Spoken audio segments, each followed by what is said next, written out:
Hello, this is Sam Ohaj And John Matthews. with Season 7 of GBTV's The Gameclock. Today is October 23rd as this recording is happening, so all sports may not be up to date. And your varsity news. Newburgh absolutely annihilated Kingston 48-0.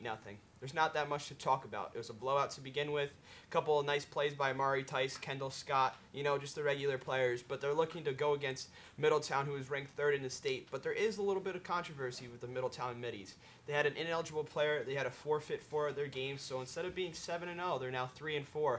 It's going to be a dog match because if Middletown wins this game, they got to hope for a Monroe-Woodbury loss in order to advance to the Section 9 playoffs. We'll see what happens, but it's going to be a great game this Friday.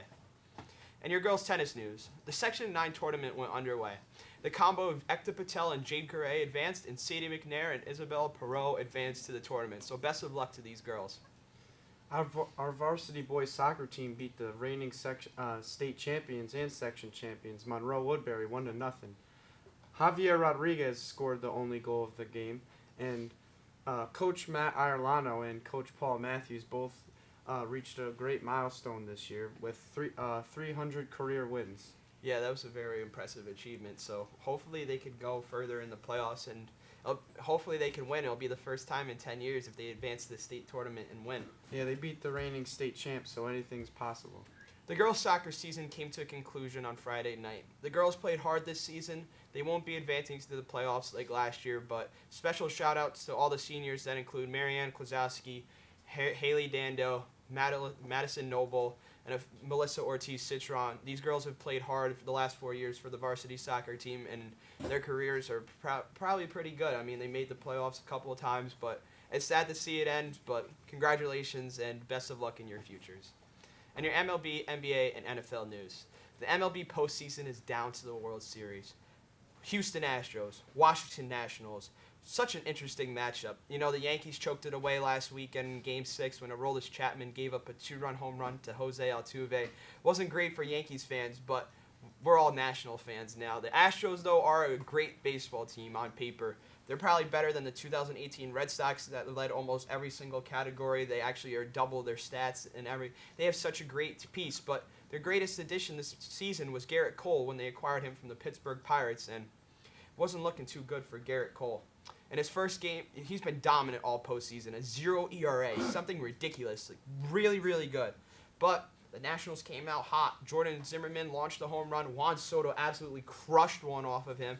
And then next thing you know, he gives up 5 runs, and then the Nationals win the first game of the World Series at Houston, which is really good coming down to it because you have home field advantage now, and it was just a really good game. There's a lot of controversy too. George Springer thought he had a home run and started to not hustle, but that's why you always got to hustle on every single play. You can't stress it enough. Caught him lacking, and they lost the game because he decided to try to trot the bases because he thought he hit a home run. Yeah, Bryce Harper's somewhere in Philly right now punching the air. And your NBA news.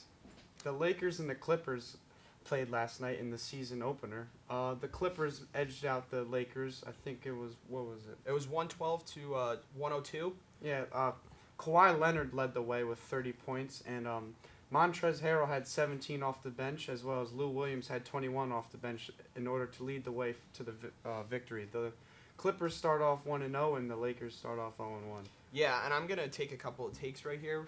I think the Clippers are a better team overall compared to the Los Angeles Lakers. As far as depth, I don't think it's even close. I mean, they have the 2 leaders for the 6th Man of the Year award on the same team, and they went out and acquired Kawhi Leonard and Paul George. I think it's a no-brainer. They play such a great defense, too, with Pat Bev, Kawhi Leonard, and Paul George. They almost all won Defensive Player of the Year, respectively. Paul George is coming off an MVP season. However, he's out till November with a shoulder surgery over the offseason, and Kawhi Leonard also should have been named MVP last year, but Giannis Antetokounmpo absolutely took the league by storm. He's going to play tonight, so we'll see how he does for a reigning MVP season. The last person to repeat was Stephen Curry in 2015 and 2016, and LeBron didn't look too good last night. He went like 1 for 5 from the 3. He had 5 turnovers. He just didn't seem to get it going. I'm pretty sure Anthony Davis didn't play that well either. No, he didn't. The best player for the Lakers was Danny Green, and he was on the same team as Kawhi Leonard last year. I'm sure he's a little upset he didn't choose the other LA team. LA Clippers aren't even at their full potential, so when they get Paul George, look for them to be a force to be reckoned with. Yep. And as far as other NBA news, Zion Williamson, we're all very excited to see what he'll do in the NBA, but he will have to wait at least a month, as he'll be out for 6 to 8 weeks, depending on how long that takes. That's a shame. We were all like really excited. He dominated in the summer league and preseason. So I thought he was going to be great, and he's probably still going to be great. He has superstar status. Everyone loves Zion Williamson, but he tore his meniscus. It's a quick surgery. They just got to clip it, but you need time to rehab. Zion's a very jumpy player. He jumps a lot, uses his legs a lot. So yeah, he's just got to stay healthy. I mean, that's pretty much the only concern right now, his health. Yeah, you know who makes your debut tonight? R.J. Barrett for the New York Knicks. That's going to be a great debut to see. R.J.'s a gunner, but he's about to be the face of the New York Knicks franchise for the next 15 years. Hopefully. And your NFL news, Jacoby Brissett is heating it up. He's absolutely on fire. For someone to replace a Hall of Fame talent in Andrew Luck, he's doing pretty good. Yeah, and another shocker was the Baltimore Ravens pretty much shut down the red-hot Seattle Seahawks.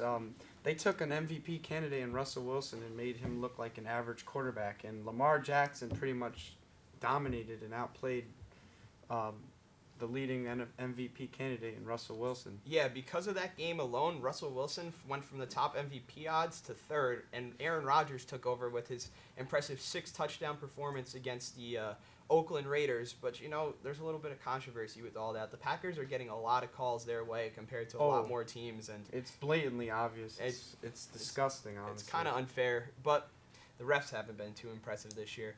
And you know what? Speaking about Lamar Jackson, he hasn't passed the ball really that well since his Miami game when he threw for almost 500 yards and 5 touchdowns. But he's such a great rusher. He's the first NFL quarterback to rush for over 100 yards and throw for over 100 yards in 5 games in a row. It's really impressive what type of runner. He's 6th in the league in rushing. Yeah, That's unheard of. He's on pace for 1,300 rushing yards this year, and so far he has more rushing yards than Chris Carson, names like Chris Carson, Kerryon Johnson, guys like that who are the leading running backs for Yeah. the team. And in your final NFL news, Patrick Mahomes went out Thursday night with a kneecap injury, dislocated it on a quarterback sneak.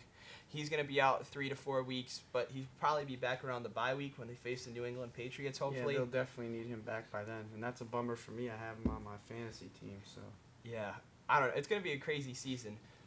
Now we're doing this new special segment on the Gameclock called Max's Corner, so we're going to cut to that right now. All New York teams stink!